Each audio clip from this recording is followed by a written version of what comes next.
Hi, இன்றைக்கி என்னோடய cousin வந்துட்டு வாடி ஷாப்பிங் போகலான்னு கூப்பிட்டாங்க. சரி ஓகே, ஷாப்பிங் தானே போகலாம் வான்னு சொல்லிட்டு நானும் கிளம்பி அவள் கூட போயிட்டேங்க. அங்கே போய் பார்த்தா அழகான பேக்ஸு, அழகான ஃப்ராக்ஸு, எவ்வளோ வெரைட்டிஸ் இருந்தது தெரியுமா. ஆனால் ஒன்றும் அவள் எனக்கு வாங்கி தரலைங்க. சரி ஓகே, அவளாவது வாங்கி தரல, நாங்கள் ஒரு ட்ரெஸ் மெட்டீரியலாவது வாங்கலான்னு போய் பார்த்துட்டு இருந்தாங்க. பை ஒன் கெட் ஒன்னு போட்டிருந்தாங்க. சரிடா பை ஒன் கெட் ஒன் தானே ஓடி போய் எடுத்து பார்த்தா 1500க்கு 2 பை ஒன் கெட் ஒன்னாங்க. ஆனால் காஸ்ட்லி ஆயிடுச்சுங்க. அதனால் அது கூட வாங்காமல் அடுத்தது நம்ம சாரீ செக்ஷனுக்கு போயிட்டாங்க. அங்கே பார்த்துட்டே இருந்தேன், நிறைய சாரீ வெரைட்டிஸ் இருந்தது, நிறைய டிசைன்ஸ் இருந்தது.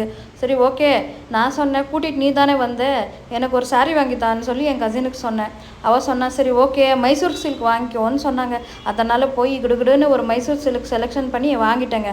சரி ஓகே, அடுத்தது எங்கேன்னு கேட்டேன். சரி மழை ஜோராக வந்துட்டு இருந்ததுங்க. சரி கிளம்பிட்டோம். இவள் ஸ்லோ மோஷன்லேயே போயிட்டு இருந்தா. ஏன் இவள் ஸ்லோ மோஷனில் போகிறான்னு பார்த்தா ஃபுல்லு நுங்கு கடைங்க ரோட் சைடில். எனக்கு நுங்கு வாங்கி தடின்னு சொன்னேன். அதனால் என்னடி இந்த மழை டைமில் போய் நுங்கு சாப்பிட்றியாண்ணா? இல்லை எனக்கு வேணும் நல்ல நடன்னு சொல்லிட்டு நுங்கு கடைக்கிட்ட போயிட்டாங்க. சரி ஓகே, வண்டியை நிறுத்திட்டு போயிட்டு ஆனால் எனக்கு 2 நுங்கு கொடுங்கன்னு சொன்னேன். அந்த அங்கிள் பார்த்தா ஓஹோ வயசானவர், அப்படியே முறைச்சி பார்க்குறாரு, ஏதோ கோவமாக இருக்கிறாரு போலன்னு சொல்லிட்டு அதிகமாக பேசாமல் அண்ணா 2 நுங்கு சாங்கண்ணான்னு சொன்னேன். எவ்வளோண்ணா ரேட்டுன்னா 50 ரூபாம்மா ஒன்றுன்னாரு. ஏன்னா எங்கள் வீட்டுக்கிட்ட எல்லாம் 40 ரூபா கொடுக்குறாங்க, நீங்கள் 50 ரூபா சொல்கிறீங்கன்னு சொன்னேன். அதனால் இல்லைம்மா எங்ககிட்ட ரேட்டு ஜாஸ்தி, 50 ருபீஸ் தான் கொடுக்கட்டுமா வேண்டாமான்னாரு. சரிண்ணா 2 நுங்கு கொடுங்கன்னு சொன்னேன்.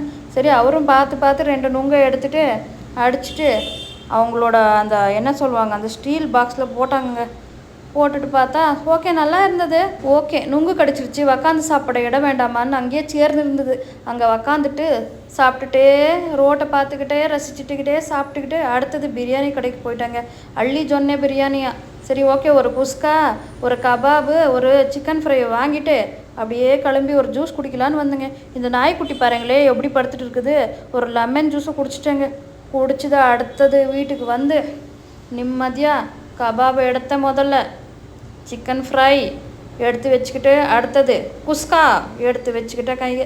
முதல்ல பசிவுன்னா பசிங்க. அதனால் சக்கன்னு ஓப்பன் பண்ணிவிட்டு லக்கன்னு போட்டுக்கிட்டு தட்டுக்கு அப்படியே பாருங்கள் எவ்வளோ கொடுத்துருக்குறாங்க. குவான்டிட்டியை நிறைய குவான்டிட்டி கொடுத்துருக்காங்க குஸ்கா. ஆனால் ரொம்ப நல்லா இருக்குது. அந்த அந்த ஒரு ஸ்மெல்லு ரொம்ப நல்லா இருக்குங்க.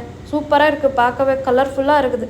சரி ஓகே கலர்ஃபுல்லாக இருக்குது, சாப்பிட்டா தானே தெரியும்னு சொல்லிவிட்டு சிக்கன் பாக்ஸை ஓப்பன் பண்ணிக்கிட்டு சிக்கன் ஃப்ரையை அதை கொஞ்சோண்டு 2 பீஸை வச்சுக்கிட்டு கொஞ்சோண்டு சேர்வை போட்டுக்கிட்டு ஆஹா பார்க்கவே எவ்வளோ அழகாக எவ்வளோ அம்சமாக இருக்குதுங்க. சரி ஓகே நல்லா இருக்குதா போதும்னு சொல்லிவிட்டு அடுத்தது 2 சிக்கன் கபாபை எடுத்து வச்சுக்கிட்டு கமகமன்னு தட்டை எடுத்துகிட்டு போய் சாப்பிட்டுட்டேன்.